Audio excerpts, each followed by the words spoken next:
Welcome to Newsbrief on Global Television, coming to you live from the nation's capital, Abuja. I am Amina Jibril. The House of Representatives has said it expects the submission of the 2025 appropriation bill by the executive as it resumes from its annual recess today.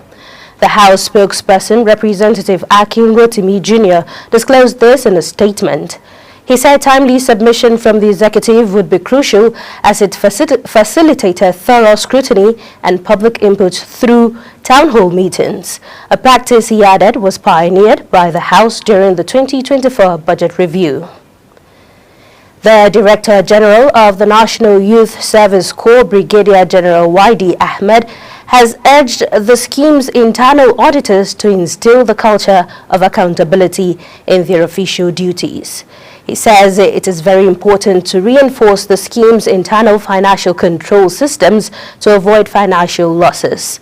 The DG disclosed this at the opening ceremony of the 2024 NYSC Internal Auditors Workshop. Speaking through the Director of Procurement, Chris Jimba, General Ahmed urged them to ensure that the scheme's financial practices adhere to the highest ethical and compliance standards. And now in business, Hong Kong and Shanghai stocks led gain across Asia and Europe after China unveiled fresh stimulus measures as the country's leaders struggle to kickstart growth in the world's #2 economy. After a string of weak data that has fanned worries about the financial health of the country, the central bank said it would make it easier for lenders and lower a key interest rate. The decision came as traders were already upbeat after the Federal Reserve last week lowered borrowing cost for the first time since 2020 and indicated more were in the pipeline through to 2026. The United States Chamber of Commerce has expressed a willingness to invest approximately $320 million in mortgage refinancing and small and medium enterprises in Nigeria. This was disclosed in a statement issued by the spokesperson for Vice President Kashim Shettima, Stanley Nkwacha. And now to the foreign scene, escalating clashes between Israel and Hezbollah threaten to overshadow United States President Joe Biden's final appearance at the United Nations signature annual event as diplomats scrambled to avert an all-out regional war. The gathering of dozens of world leaders, the high point of the diplomatic calendar, comes a day after Israeli airstrikes in Lebanon killed more than 490 people, according to local authorities.